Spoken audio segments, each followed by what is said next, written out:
June 5 ലോക പരിസ്ഥിതി ദിനം. പശ്ചിമഘട്ട മലനിരകളിൽ നിന്നും 73 സസ്യങ്ങൾ കണ്ടെത്തുകയും അവയ്ക്ക് പേരിടുകയും ചെയ്ത ഒരു അധ്യാപകൻ.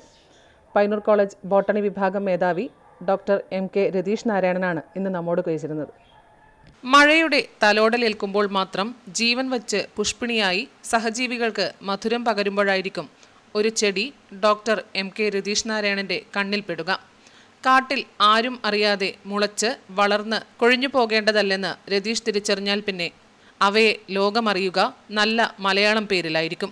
മണ്ണിനും ചെടികൾക്കും കിളികൾക്കുമായി ജീവിതം മാറ്റിവെച്ച ഏതെങ്കിലും പരിസ്ഥിതി സ്നേഹിയുടെ പേരിൽ.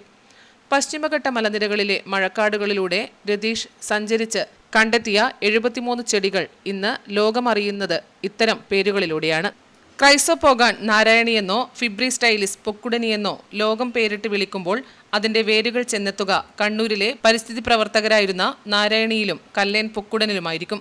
പയ്യന്നൂർ കോളേജ് ബോട്ടണി വിഭാഗം മേധാവിയായ ഡോക്ടർ MK രതീഷ് നാരായണൻ മണ്ണിലേക്ക് നോക്കി നടക്കുന്നത് ഒളിച്ചിരിക്കുന്ന ഏതെങ്കിലും ചെടിയെ കണ്ടെത്താനായിരിക്കും. അതുകൊണ്ടാണ് പശ്ചിമഘട്ടത്തിൽ നിന്നും വടക്കേ മലബാറിലെ ഇടനാടൻ ചെങ്കൽ കുന്നുകളിൽ നിന്നും സപുഷ്പികളായ 73 അറിയപ്പെടാതിരുന്ന ചെടികളെ കണ്ടെത്തി ലോകത്തിന് പരിചയപ്പെടുത്തിയത്. മാഷ് ഇപ്പോൾ ഒരു 73ഓളം ചെടികൾക്ക് പേരിട്ടു. അതൊരു ചെറിയ കാര്യമല്ല. അതെങ്ങനെയാണ് സംഭവിച്ചത്? ബേസിക്കലി എൻ്റെ സബ്ജക്റ്റ് പ്ലാന്റ് ടാക്സോണമിയാണ്. ബോട്ടണിയിൽ തന്നെ പ്ലാന്റ് ടാക്സോണമി എന്ന ഒരു സബ്ജക്റ്റ് ഉണ്ട്. അപ്പോൾ അതിലാണ് എൻ്റെ ഒരു എക്സ്പെർട്ടൈസ്. അപ്പോൾ എൻ്റെ PhD എന്ന് പറയുന്നത് വയനാട് ഫ്ലോറയാണ്. വയനാട്ടിലത്തെ ഫ്ലവറിങ് പ്ലാന്റ്സിനെ കുറിച്ചുള്ള പഠനം, വയനാട്ടിലെ കാടുകളിലും ബാക്കിയുള്ള സ്ഥലങ്ങളിലൊക്കെ ഉള്ളത്. അപ്പോൾ അതിൻ്റെ ഭാഗമായിട്ട് ഞാൻ 2000 തൊട്ടിട്ട് കാടുകൾ കയറുന്നു. വെസ്റ്റേൺ ഗട്ട്സിൻ്റെ പല ഭാഗത്തും വയനാടും ഒക്കെ പോകുന്നുണ്ട്. അപ്പോൾ അവിടുന്ന് പ്രധാനമായി കാട് കയറുക എന്ന് പറഞ്ഞാൽ നമ്മൾ എക്സ്പ്ലോറേഷൻ നടത്തിയിട്ട് ചെടി ഐഡൻറ്റിഫൈ ചെയ്യുക എന്നുള്ളതാണ്. എന്തൊക്കെ ചെടിയാണ് ഉള്ളതെന്ന് പഠിക്കുകയാണ്. അപ്പോൾ ചില ചെടികൾ നമുക്കത് ഐഡൻറ്റിഫൈ ചെയ്യാൻ പറ്റില്ല. മീൻസ് നമ്മൾ ആൾറെഡി ലിറ്ററേച്ചറിലില്ലാത്ത സ്പീഷീസ് ആയിരിക്കാം.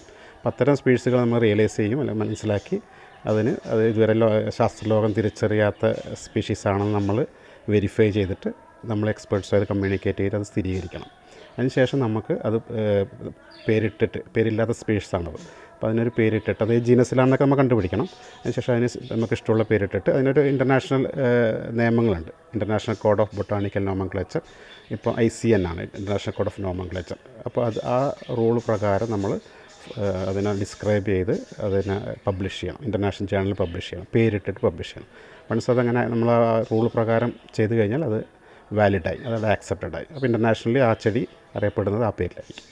അങ്ങനെ ഞാൻ 73 സ്പീഷീസോളം വെസ്റ്റേൺ ഗട്ട്സിൽ നിന്നും ഈ ലാറ്ററൈറ്റ് എന്നൊക്കെ ആയിട്ട് കണ്ടുപിടിച്ചിട്ടുണ്ട്. അപ്പോൾ ഒരുപാട് അവാർഡുകൾ മാഷക്ക് ഈ ഒരു മേഖലയുമായി ബന്ധപ്പെട്ട് കിട്ടിയിട്ടുണ്ട്.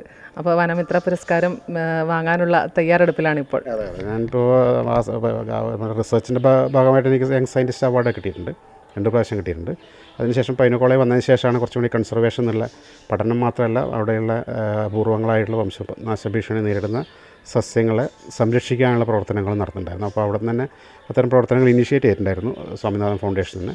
അപ്പോൾ ഞങ്ങളൊരു 80ഓളം ട്രീ സ്പീഷീസ്, വെസ്റ്റേൺ ഗട്ട്സിൽ മാത്രം കാണപ്പെടുന്ന 80ഓളം ട്രീ സ്പീഷീസുകളെ സംരക്ഷിക്കാനുള്ള ഒരു 8 റിസർച്ച് ഫെലോസിനെ അപ്പോയിൻറ്റ് ചെയ്തുകൊണ്ട് തുടങ്ങിയിട്ടുണ്ടായിരുന്നു ടാറ്റ ട്രസ്റ്റിൻ്റെ ഫണ്ടോട് കൂടിയിട്ട്. അപ്പോൾ അതിൻ്റെ ഭാഗമായിട്ട് ഒരുപാട് അപൂർവ സസ്യങ്ങളുടെ തൈകൾ ഉണ്ടാക്കിയിട്ടുണ്ടായിരുന്നു.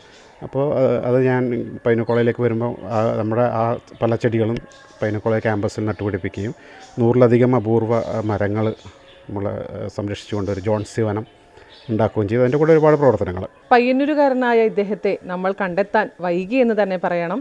എന്തായാലും ജൂൺ 5 അദ്ദേഹത്തെ പരിചയപ്പെടുത്താൻ സാധിച്ചതിലും നെറ്റ്വർക്ക് ചാനൽ അഭിമാനപൂരിതമാണ്. ക്യാമറമാൻ സുമേഷിനൊപ്പം സുധാ സുരേന്ദ്രൻ, നെറ്റ്വർക്ക് ന്യൂസ്.